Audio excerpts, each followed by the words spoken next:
Assalamualaikum warahmatullahi wabarakatuh. Selamat siang teman-teman semuanya. Jumpa lagi dengan saya di channel Ngaji Bareng Caipung.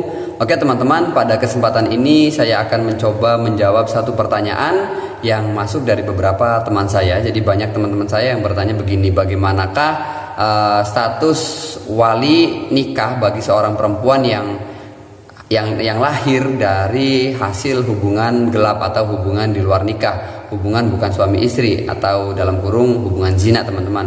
Ini status walinya siapa yang menjadi walinya, bagaimana? Nah, saya akan mencoba menjawab itu ya, karena memang ini adalah permasalahan yang kerap kali terjadi di masyarakat secara luas. Jadi ada saja kejadian semacam itu, entah di daerah kita atau di daerah-daerah lainnya, pasti ada saja yang mengalami begitu. Ya, di media terutama banyak ya. Jadi ada laki-laki perempuan melakukan hubungan badan, hubungan seksual, kemudian kebablasan mungkin si cowoknya, lalu akhirnya si cewek ini hamil, kemudian sampai melahirkan. Nah, biasanya di masa-masa hamil itu si cewek menuntut pertanggungjawaban si laki-laki untuk menikahinya. Nah, kemudian ketika punya anak atau sudah melahirkan, ini kalau anaknya laki-laki mending ya. Bukan mending, artinya tidak terlalu repot ketika nanti tumbuh dewasa. Kenapa? Karena laki-laki tidak butuh wali untuk nikah. Beda kalau misalkan yang dilahirkan ternyata perempuan. Ketika perempuan tumbuh dewasa, dia butuh wali, sehingga ini yang kemudian menjadi polemik, menjadi problematika.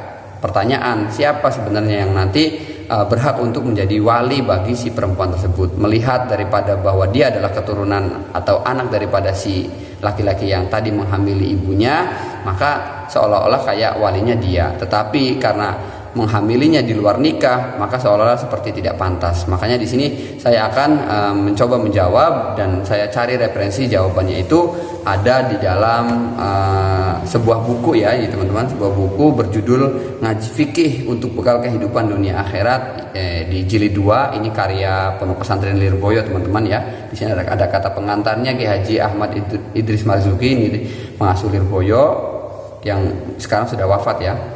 Kemudian ada Kiai Haji Maimun Zubair, ini pengasuh Pondok Pesantren Sarang ya, Al Anwar. Beliau juga sudah wafat. Kalau Mbah Maimun ini makamnya di Malang. Kemudian saya temukan di halaman 99 ya, di dalam kitab ini ada cuplikan keterangan diambil dari kitab Bughyatul Mustarsyidin, Shahifah 291, cetakan Darul Kutub Al Ilmiyah At-Tab'ah 2009. Jadi di sini panjang keterangannya teman-teman. Kalau saya bacakan semua, saya jelaskan juga, kayaknya durasinya panjang banget. Jadi nanti akan saya bacakan hasil kesimpulannya saja ya, supaya teman-teman juga tidak terlalu lama untuk menunggu jawabannya. Mas'alatun nakaha hamilan minazina fawalajaz kamilan kana lahu arba'atu ahwalin. Jadi ketika ada seorang laki-laki yang menikahi perempuan yang sedang hamil karena zina, maka kana lahu arba'atu ahwal. Maka dia punya 4 keadaan atau 4 opsi atau 4 kemungkinan. Imma muntafin anizauji dohiron wa batinan, wa imma la haqqabihi wa tasbutu lahu al ahkam ilsan wa ghairuhu dohiron. Kemudian wa imma la haqqabihi dohiron aidon. Dan yang terakhir wa imma la haqqabihi wa yahrumu nafyuhu bal huwa kabiratun.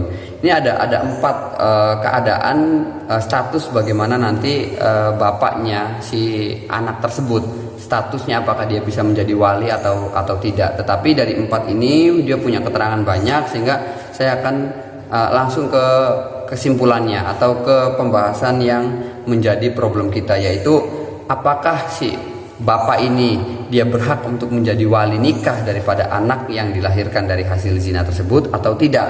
Nah, di sini ada jawabannya, bahwa apabila kandungan daripada si istri atau si perempuan yang tadi hamil ini melahirkan sebelum masa 6 bulan daripada pernikahannya, sebelum masa 6 bulan, kemudian masih sebelum masa 6 bulan pernikahannya, kemudian bayi tersebut keburu lahir, maka ketika si bayi ini tumbuh dewasa dan ingin menikah, yang menikahkan adalah wali hakim, bukan bapaknya itu. Tetapi kalau lahirnya ini sudah melebihi daripada 6 bulan pernikahan, jadi nikahnya harus diingat ya, harus tandain dia mulai nikah kapan, mulai melakukan akad pernikahannya itu mulai tanggal berapa, bulan apa, tahun berapa, kemudian dihitung dari jarak dia menikah sampai nanti melahirkan, si perempuan tersebut melahirkan, ini jarak pernikahannya harus ada 6 bulan. Kalau kurang daripada 6 bulan,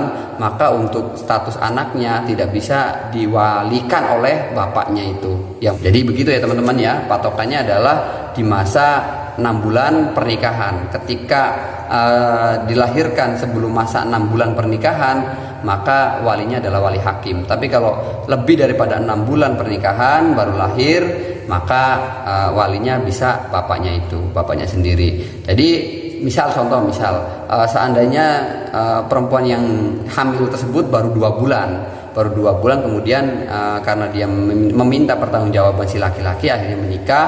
Lalu umumnya hamil itu kan 9 bulan ya teman-teman, walaupun memang ada yang lebih dari 9 bulan, ada yang kurang dari 9 bulan. Kita ambil garis besarnya saja, misalnya 9 bulan. Seumpama dia hamil baru 2 bulan, kemudian melakukan meminta pertanggungjawaban laki-laki, akhirnya si laki-laki ini menikahi. Lalu di usia 8 bulan lebih lah, di 8 bulan 1 minggu atau 8 bulan 2 minggu, kemudian si istri ini melahirkan, maka status anaknya ini boleh diwalikan oleh bapaknya.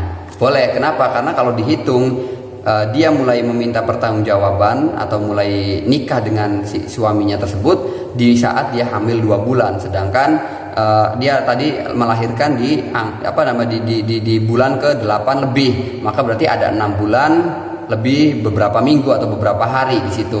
Maka di situ karena statusnya lebih daripada 6 bulan, walinya adalah bapaknya. Tetapi contoh misal dia nikahnya ketika kandungannya 4 bulan, misal dia nikahnya kandungannya 4 bulan, kemudian dia menikah karena umumnya adalah 9 bulan dia akhirnya melahirkan. Nah sedangkan jarak 4 ke 9 hanya 5 bulan, berarti jarak pernikahannya atau waktu durasi pernikahannya baru 5 bulan, belum sampai mencapai 6 bulan, keburu melahirkan. Maka status daripada anaknya tidak bisa diwalikan oleh bapaknya, tetapi kepada wali hakim. Nah jadi itu ya, perinciannya begitu kurang lebih, itu kesimpulannya. Tapi kalau dibaca secara lengkap ya banyak sekali teman-teman, tinggal buka saja di kitab Bughyatul Mustafidin. Tapi karena sudah dibahas oleh teman-teman santri di Lirboyo ini, sehingga kita tidak perlu menjelaskan ulang referensi dari awal sampai akhir karena ini terlalu panjang. Cukup ke jawabannya saja. Ini ada jawabannya juga di sini. Ada kesimpulannya, sehingga mempermudah juga untuk kita memahami solusi dan juga jawaban dari problematika yang sedang kita bahas hari ini. Oke, terima kasih. Assalamualaikum warahmatullahi wabarakatuh.